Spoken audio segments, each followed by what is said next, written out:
Les 7 principales erreurs à commettre pour gagner de l'argent en ligne. Il existe de nombreuses raisons pour lesquelles votre première tentative de gagner votre vie en ligne est un échec. Voici les erreurs les plus courantes commises par les spécialistes du marketing en ligne pour établir une source de revenus stable. Analysez et essayez d'éviter ces erreurs pour maximiser votre potentiel de gain. Pas de plan ou de stratégie claire. Une planification minutieuse est essentielle pour réussir dans tout type d'activité, qu'elle soit hors ligne ou en ligne. Vous devez fixer vos objectifs et créer un plan sur la façon dont vous allez atteindre ces objectifs. Faire tout par vous-même. Vous ne pouvez pas tout accomplir par vous-même. À moins que vous n'ayez 10 mains et 10 cerveaux pour accomplir toutes les tâches en même temps. Soyons réalistes, vous devrez engager d'autres personnes pour effectuer les tâches qui ne relèvent pas de votre domaine d'expertise. En général, un spécialiste du marketing Internet a besoin de l'aide d'un rédacteur de contenu, d'un spécialiste du référencement, d'un concepteur de site web et d'un assistant virtuel professionnel. Lancez trop de projets. Il n'y a rien de mal à s'aventurer dans autant d'entreprises que vous le souhaitez. Cependant, il est essentiel de vous demander si vous avez la capacité de gérer plusieurs projets en même temps.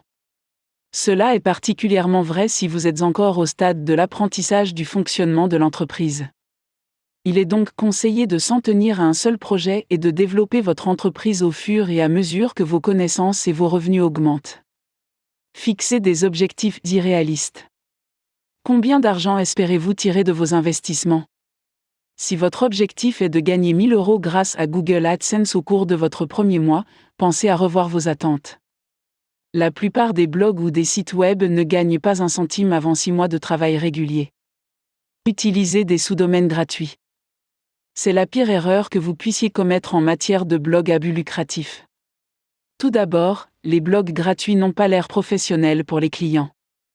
Ensuite, WordPress n'autorise pas les blogueurs à utiliser leur plateforme à des fins commerciales.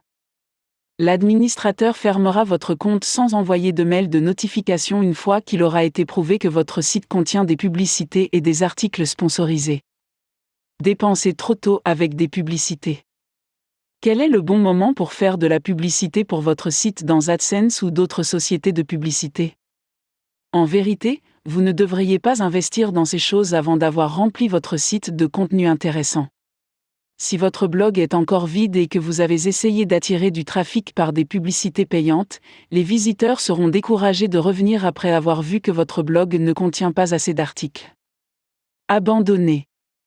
Bien sûr, une fois que vous avez abandonné, tout le reste n'est plus que déchets. Un grand nombre de blogueurs et de spécialistes du marketing Internet abandonnent au cours des premiers mois de leur aventure en raison d'incertitudes. Ils ne sont pas sûrs que leur activité va se développer ou non. Vous devez comprendre qu'il s'agit de prendre des risques raisonnables. Gagner de l'argent en ligne, c'est aussi avoir confiance en soi et être capable de se concentrer sur ses objectifs. Au lieu de vous concentrer sur vos échecs et sur les entreprises qui n'ont pas abouti, essayez de vous concentrer sur la résolution des problèmes et l'amélioration de votre entreprise.